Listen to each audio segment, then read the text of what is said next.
yaramaze iminsi azuye akana ka Yayiro. Yego. Ko rero baramuhamagaye ahita ajyayo.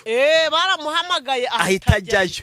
None abantu barangije kamanze nyivuge uko nayumvise. Abantu barangije batoreye se batu umuntu arakangura umuntu wasinziye narangiza agenda ari kwihara ngo yazuye umuntu. Vuge ngo arazuye. Atura mwana ntabwo yari yapfuye ahubwo yari yasinziye yari yashizweyo. Kwa kundi umuntu asinze hakundi muri iki gihe ababyeyi basigaye barabyara bababaze. Yego. Hanyuma bakakubwira ngo ari muri koma ngo tegereza amasaha runaka. Yego. Birashoboka ko nabo babonye ko ako kana kari muri koma hanyuma Yesu yaza yagakoraho kagakanguka. Yego. Akavuga ngo niko babivuze. None arangije kubwa Lazaro avuga ati noneho nanjye nzabereka ko.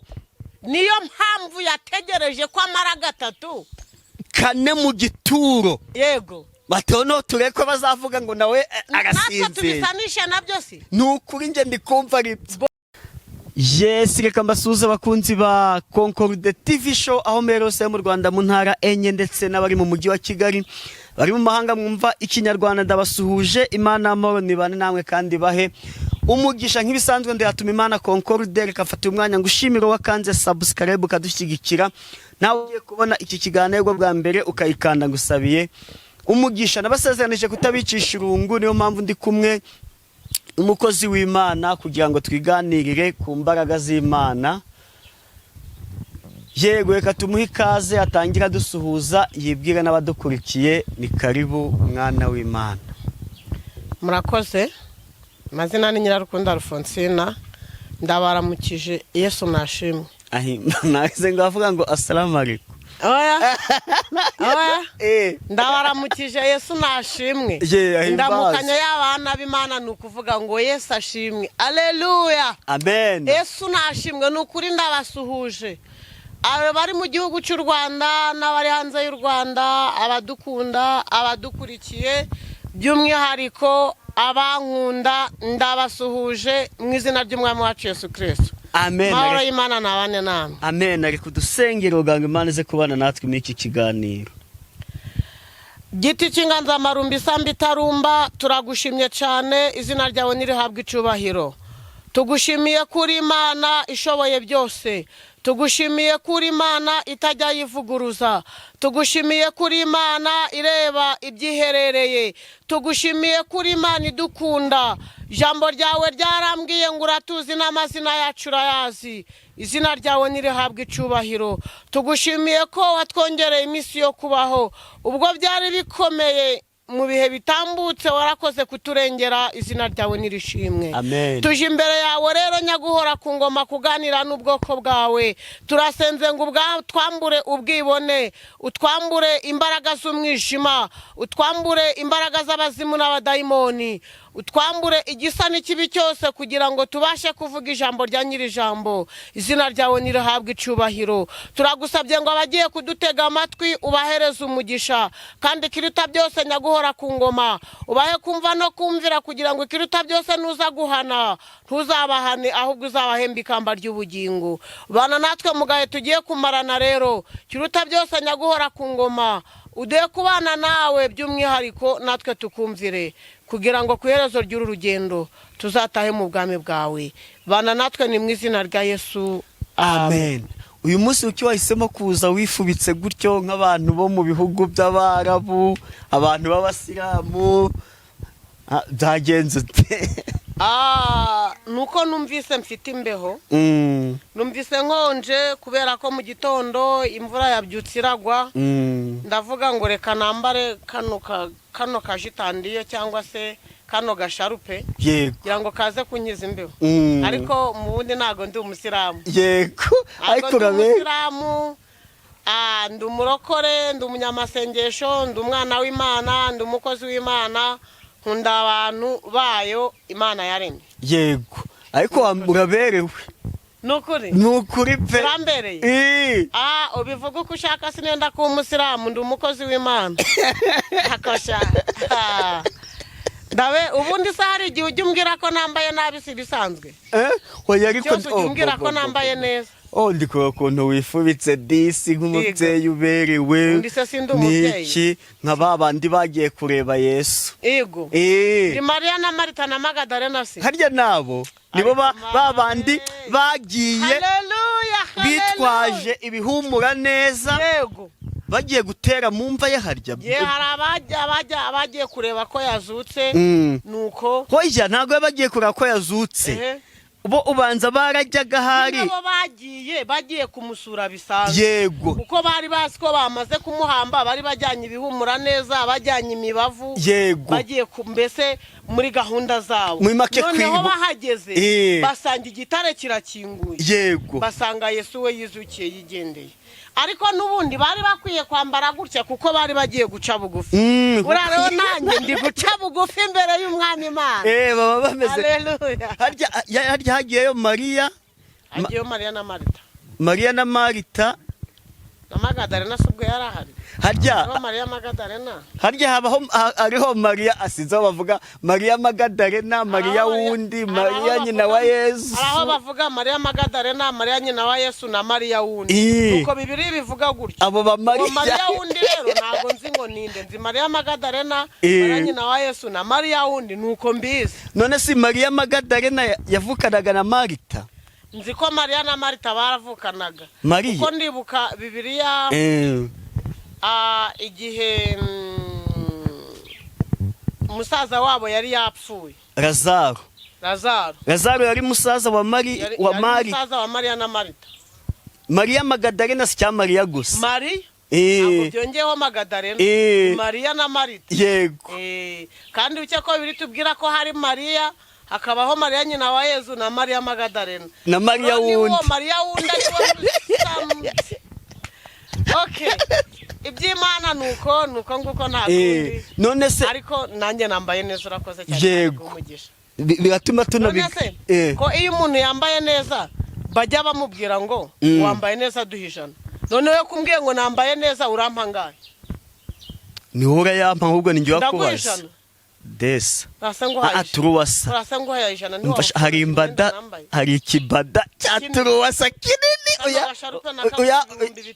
yampaye nka kigura nakiguze 20 uko nyine nta cyambitse iribaya ryacyo nawe urabona ko ari cyiza mboro kumbwa ngo ndaguhijana nubundi ntago surumva turuwasa y'ikibada kinini yego nongereho na desa y'itasi y'amata oya ntabwo njyanywa amata icyo kibada gishyushye kitagira icyayi oya nicya ariko nubwo cyaho kibereye aho hari ahantu njyanyura nje kubasura ngo dukore ibiganiro hari umumama uzinduka ari kuzikora ubanza ajya naranguza umva njya mpanyura nka 11:40 gutyo wanwereye se nanjye nkajya nzikora hanyuma nanjye wawe wabanza uyingurire ko wambaye neza ubwo ibindi bizaza nyuma reka dukomeze uko wambaye gutyo byari binyubukije uko abagiye gusiga Yesu ibihumura neza bari bambaye yego harya wa wundi wasutse amavuta ku birenge bya Yesu akamuhanaguza imisatsi ye ninde ni Mariya kuko Mariya mushiki wa Lazaro ni Mariya mushiki wa Lazaro kuko bibiri tubwira ko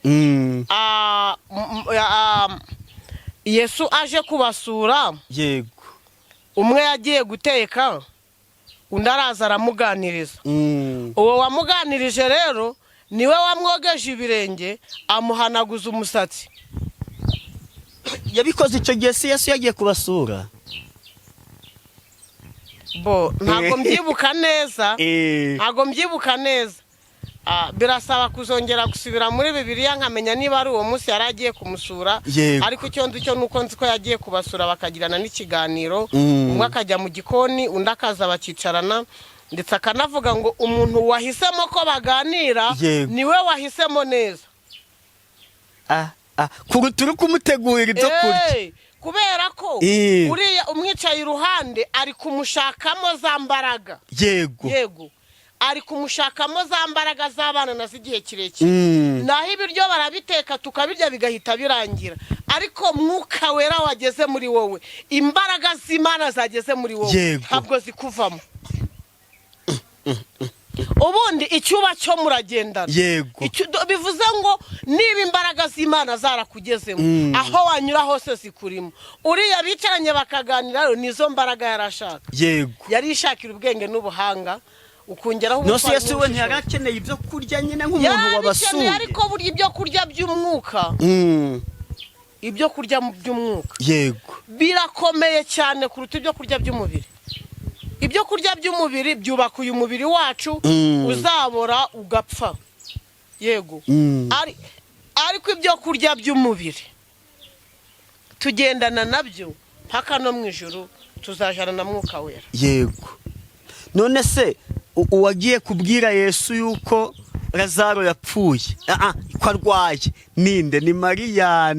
Harya uwagunye mu gikoni ni Marita, naho Mariya we baguma bicaraniye. Hanyuma rero uwagiye kubwira yagiye kubimubwira, amubwira ko arwaye. Yego. Aramubwira ngo nzaza. Hanyuma yindukiye agezeyo asanga musaza we yapfuye, kandi ntabwo yabonye imbaraga zo gusubira kureba Yesu, ahubwo intumwa zari ziri hamwe na Yesu nizo zamubwiye zitariko mushuti wawe munywanyi wawe uwo yakundaga yapfuye. Abasubiza ijambo rikomeye, arababwira ngo ntabwo yapfuye, arasinziriye. Ibaza umuntu umaze gatatu mu gituro atangiye kubora, inyozi itangiye guhaha, ngo ntabwo yapfuye, ngo arasinziriye. Afata urugendo arigendera, agenda nk'umuntu ufite ukuri, ariko burya yari anafite ukuri, yari afite imbaraga z'Imana. Haleluya, amen. Abantu bafite Imana bagendana nayo bakabana nayo ntabwo babagira, ni ukuri. ko muri mbyuzu umwuka aravuga ngo ntabwo badufite twasenze Imana. Nubwo duhura n'ibibazo, nubwo duhura n'ibirusha, nubwo duhura n'ibigeragezo, nubwo iyi si iri kuducura bufuni na buhoro, ariko tuzi neza ko ntabwo badufite kuko twasenze Imana. Nukuri bitunyuramo bizashira, amadeni azashira, inzu tuzazubaka, ubukire tuzabubona, tuzagubwa neza kuko ntabwo badufite. Nitwiringira Imana y'ukuri, nitwiringira Imana by'ukuri, tukabana nayo by'ukuri, ibyo dushaka byose izabiduha. Ariko hari aho nigeze ndumva ntaho byanditse, banze ko akunda abantu basanisha ibintu. Ati muri kiriya gihe yari amaze iminsi azuye akana ka Yayiro. Yego. Ko rero baramuhamagaye ahita ajyayo. Baramuhamagaye ahita ajyayo. None abantu barangije, kamanze nyivuge uko nayumvise. Abantu barangije batoreye se, bati umuntu arakangura umuntu wasinziye, narangiza agenda ari kwihara ngo yazuye umuntu. Vuge ngo arazuye. Aturiya mwana ntabwo yari yapfuye, ahubwo yari yasinziye, yari yashyizweyo. Kakwakundi umuntu asinze, hakundi muri iki gihe ababyeyi basigaye barabyara bababaze. Yego. Hanyuma bakakubwira ngo ari muri koma, ngo tegereza amasaha runaka. Yego. Birashoboka ko nabo babonye ko ako kana kari muri koma, hanyuma Yesu yaza yagakoraho kagakanguka. Yego. Akavuga ngo niko babivuze. None arangije kubwa Lazaro avuga ati noneho nanjye nzabereka ko. Niyo mpamvu yategereje ko amara gatatu kane mu gituro. Yego. Batono tureko bazavuga ngo nawe arasinze. Natwe tubisanishe nabyo si. Nukuri nje ndikumva ari bom.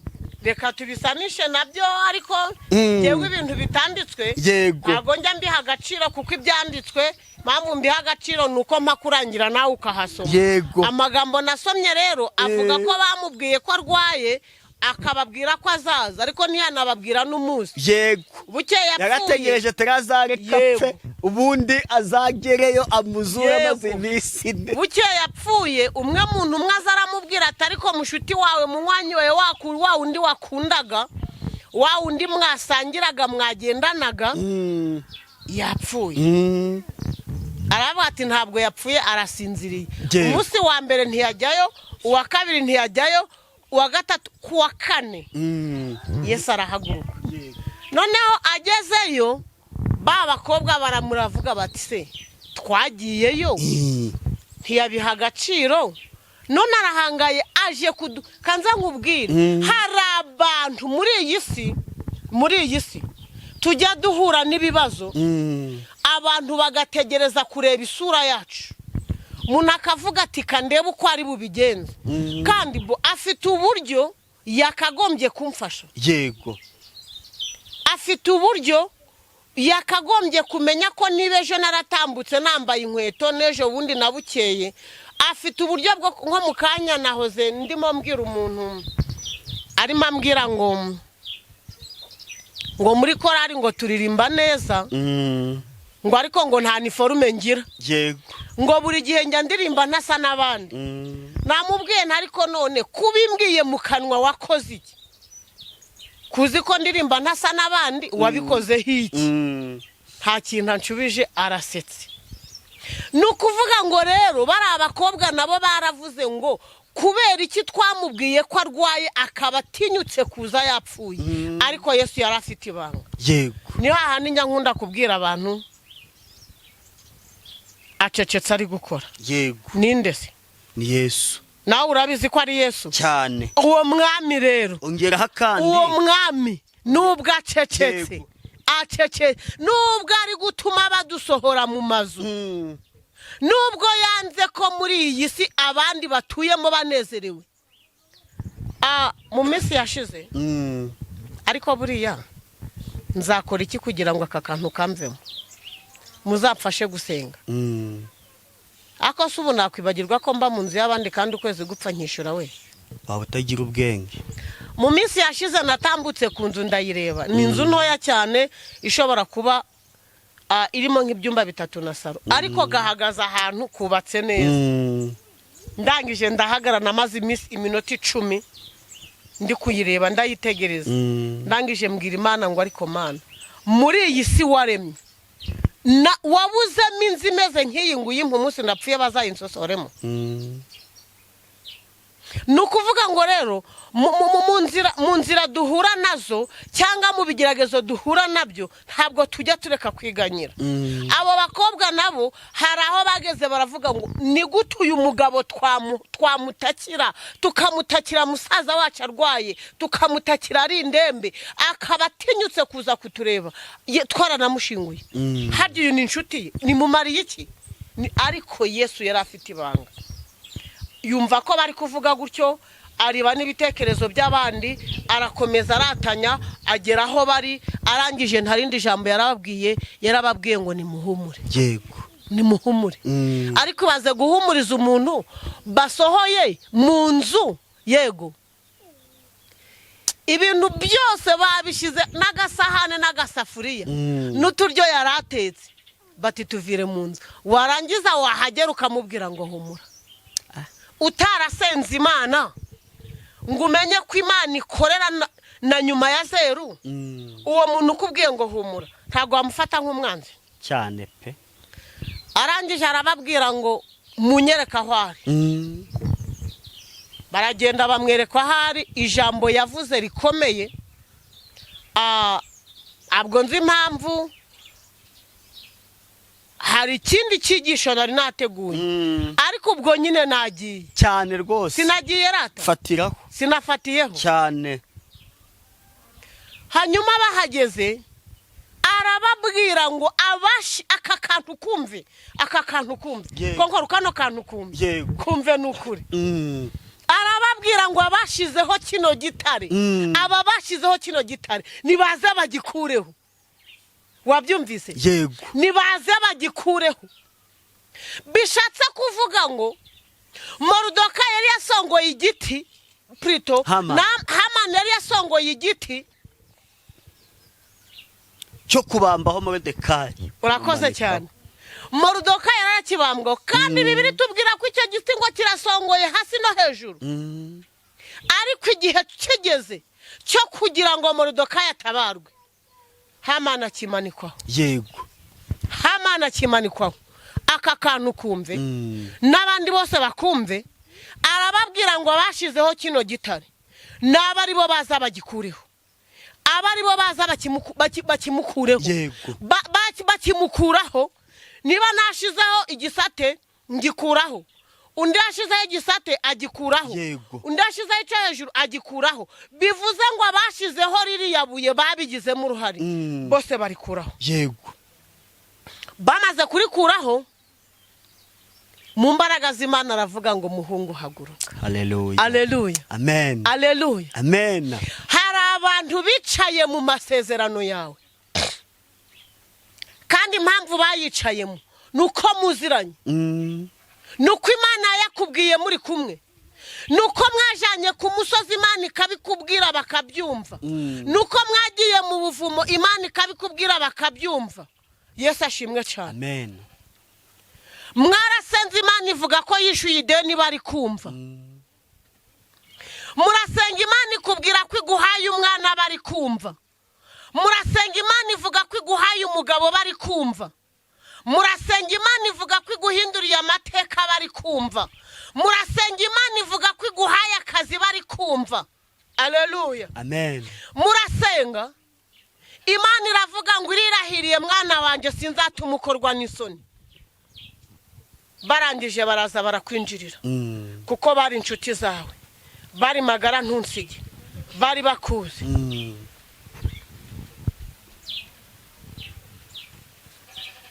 Ariko reka nkubwire, Imana ije kukubwira ngo muhungu haguruka. Imana ije kuguhagurutsa mu bigeragezo, Imana ije kuguhagurutsa mu bibazo, Imana ije kuguhagurutsa mu bukene, Imana ije kuguhagurutsa aho wicaye, aho ngaho uri ubona ko hadahesheje Imana icubahiro. Imana ije kuhaguhagurutsa. Amen. Kandi abagize uruhare bwo kugira ngo uhicare ni umugore wawe,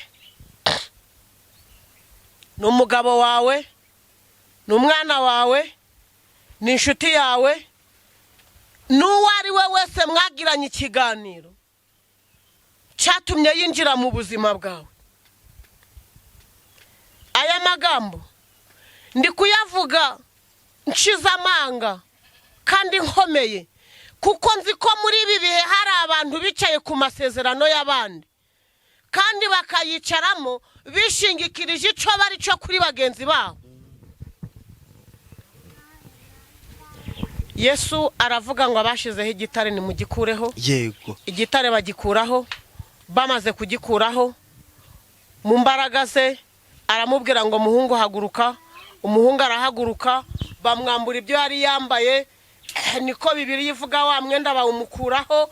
Bamaze kuwumukuraho amufata ukuboko agera aho bashiki be bari, arababwira ngo mwakire umuvandimwe wanyu. Haleluya. Haleluya. Amen. Yesu ashimwe cyane. Ahimbazwe.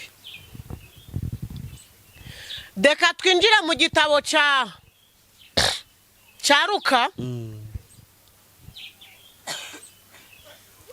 Uyu munsi mwatumye nsoma imirongo ntari kwibuka aho yanditse. Nta kinkuru upfa kuzivuga uko ziri. Ugeze mu gitabo cya Luka hari amagambo nasomye ari kutubwira ngo Yesu ageze mu mudugudu witwa Nayini. Vuga ngo Yesu ageze mu mudugudu w'iwacu. Yesu ageze mu kuko buri wese afite ikaritsiye atuyemo, kandi iyo karitsiye ifite izina ryayo. Rero Yesu ageze muri karitsiye y'iwanyu, Yesu ageze muri karitsiye y'iwacu, Yesu ageze mu mudugudu wa Nayini, ahasanga umupfakazi. Ariko uwo mupfakazi yari afite ikibazo gikomeye. Mu bihe bya kera abo twaganiriye mu gihe cyashize, icyo kiganiro twarakigiranye. Uyu munsi hari impamvu Imana yemeye ko nkigarukaho. Mu gihugu cy'iwabo umuntu wabaga yarabyaye umukobwa nta gaciro yabaga afite, koko bagukubitiraga ubusa. So buko ntiyakuvugishaga, nyoko buko nta n'igikoma yakaguhaye. Wabaga wabyaye wavuga ngo wabyaye umukobwa bashaka ntibaguhe n'igikoma, ariko wabyara umuhungu bakagushira mu mugongo. Akagu uwo mubyeyi yari afite rero yabyaye umuhungu umwe, amaze kumubyara umugabo warapfa. Ntabwo yakundwaga n'urugo yari yarashakiyemo. Uwo muryango ntabwo bari barigeze bamukunda, ariko bamukundira kubera ko yabyaye umwana w'umuhungu. Igihe kigeze rero wa mwana w'umuhungu arapfa. Apfuye umubyeyi arababara cyane, mu mutima we arisezerera. Hari hari igihe ugera mu bibazo mu mutima wawe ukifatira umwanzuro ukabona ko ntacyo urico, wakwireba ukabona udafite agaciro, umugabo yakwireba akabona nta gaciro afite, umugore yakireba akabona, mbese wakwireba ukibazo utariko ndiki. Hari abantu muri iki gihe tugezemo biburiye agaciro, ariko ndagira ngo mbahe itangazo rivuga ngo agaciro mwabuze Imana irakabaha. Haleluya. Imana ibahaye agaciro. Amen. Imana ibahaye ijambo, Imana ibahaye gukomera, Imana ibahaye gushikama, Imana ibahaye gutuza. Mwebwe ubwanyu mwumve ko niba hari abatse agaciro Imana ikabahaye. Hanyuma uwari umaze kubura umwana bakagombye kumuherekeza, baramuherekeza, ariko Yesu ahageze atangira kumenya imigambi abamuherekeje bafite, atangira gutekereza ko baramube bari kuvuga bati ziriya nka turazitwara, baramukazi be bati mu nzu yarafi, bari baramaze gufata umugambi wo kuvuga ko atarasubira no mu nzu, ari buve gushingura ahita agenda. Bene we nabo bari kuvuga bati nitugira umugisha ntibamwiciraho natwe turahita tujyana ibyacu. Haleluya. Ariko Yesu ahageze, Yesu ureba ibyiherereye, Yesu ureba imitima ibabaye, Yesu ureba ibidatunganye akabigira ibitunganye, Yesu ugira imbabazi akatubabarira turi mu byaha byinshi. Bibiliya iravuga ngo amurebye amugirira imbabazi. Amurebye amugirira imbabazi. Arebye akagambane k'abamuherekeje, Yesu amurebye amugirira imbabazi. Nuko ngo aragenda ageze hafi y'abahetse ikiriba, mu kindi kinyarwanda ageze hafi y'abafite isanduku y'uwapfuye, arababwira ngo yemwe abafite umurambo muwushire hasi. Abenshi mu mitima baravuze batari ku uyu we avuye he, uyu we avuye he, uyu we aje kutubwira iki, uyu we aje kuvuga iki. Bibiliya iravuga ngo ahagurutsa wa mwana, amaze kumuhagurutsa amushyira mu gituza cya nyina, aramubwira ngo akira umwana wawe. Yesu ashimwe cyane. Ndagira ngo nkuzane itangazo rivuga ngo abari bazi ko ibyawe birangiye, humura Yesu aje kubyutsa amasezerano yawe. Abari bazi ko ibyawe byapfuye, humura ntabwo bigipfuye, Yesu aje kubizura. Abari bazi ko warangiranye n'igihe baguhaye, reka nkubwire ngo igihe baguhaye ntabwo ari Imana yaguhaye. Abari bazi kuri igicibwa mu muryango, reka nkubwire ngo Yesu agaruye agaciro. Wa mugabe wari uzi ko waciwe mu rugo rwawe, reka nkubwire ngo Yesu agusubije mu rugo. Wa mugabo wa mugore wari wataye agaciro, utakigira agaciro mu muryango, reka nkubwire ngo usubijwe agaciro. Wa mukobwa we wari uri kubona ugeze mu myaka y'ubwihebe, reka ubwire ngo Yesu agusubije mu buto. Wa musore we wari uri kubona ntaco gukora ufite, wabuze akazi ko gukora, wabuze icyo ukora, wabuze imbere n'inyuma, uri mu ruzerero, uri gutekereza uti nkora iki, mvuga iki, ndeba iki, Yesu agushubije agaciro. Nazanye itangazo rivuga ngo Imana ikoza agasha. Amen. Konkoro Imana ikoza agasha. Haleluya. Mubayo Imana ikoza agasha. Amen. Mu masezerano yasinziriye Imana ikoza agasha. Mu bafite imanza Imana ikoza agasha. Subu mvuga iki? Mvuga iki ndekiki? Ko Imana ije gutabara abayo.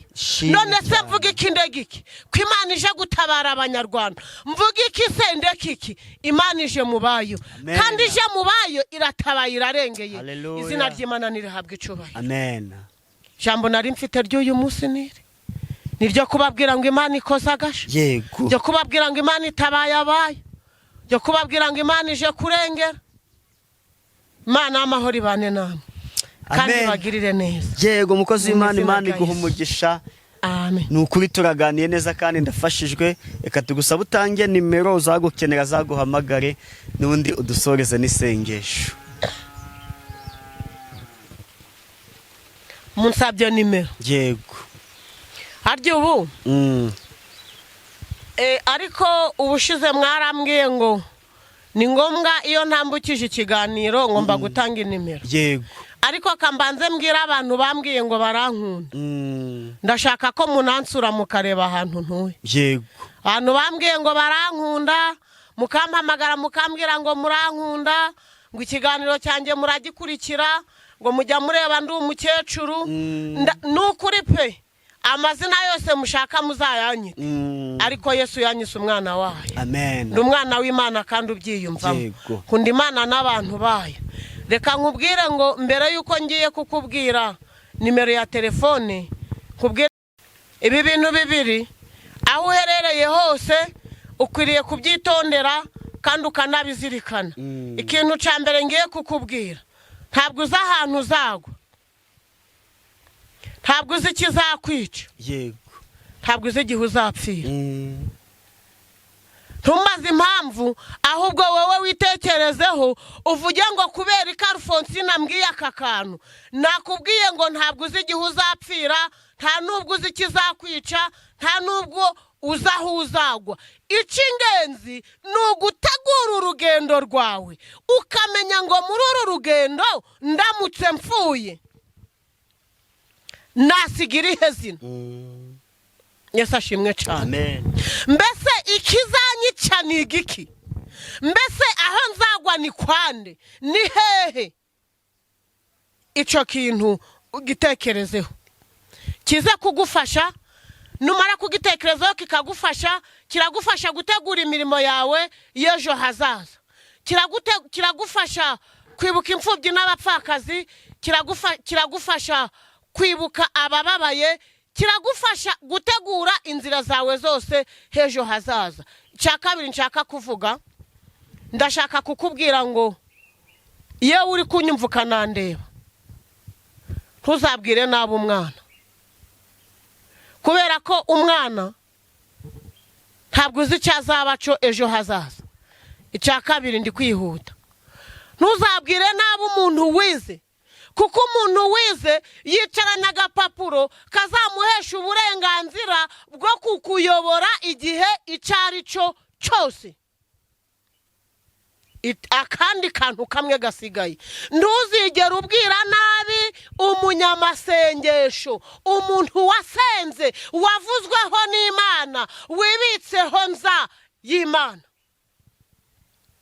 Ndabizi neza ko atuye mu gikoni cyawe, ndabizi neza ko atuye mu gikoni cy'urusengero, ndabizi neza ko acumbikiwe na runaka, ndabizi neza ko igihe icyo ari cyo cyose ari wowe umuha ibiryo, ndabizi neza ko igihe cyose ari wowe umwambika, ndabizi ko niyo umusanze mu nzira hari n'igihe umukwepa ukavuga ngo ubwo mpuye na wa munyamasengesho ngo agiye kunza. Ihangane, ntuzamubwire nabi, kuko igihe cye cyo gutabarwa nikigera, Imana izamukora surprise kandi mutunguye, kuko nawe uzatungurwa. Nutwo tuntu twombi nashakaga kubabwira, kandi kumvira biruta ibitambo. Amazina nayo nayavuze ni yayandi, ni Nyirarukundo Alphonsine, ni njyewe nyine wicaye hano, ndi umumama w'abana benshi, ni njyewe uri kureba, ni njyewe nyine, kandi ni ukuri. Uko ndi kose ndamaze. Konkoro? Uko ndi kose ndamaze. Umuntu uzagusuzugura uzamubwira ngo uko ndi kose ndamaze, kuko ndi umwana w'Isumba byose. Nimero ni 078 62 58 37 ndasubiramo 078 62 58 37 iba kuri WhatsApp, iba no muri Momo, ukanza akanyenyeri byamfasha kugira ngo dukomeze tuganire. Amahoro y'Imana abane namwe mwese mu izina rya Yesu. Amen.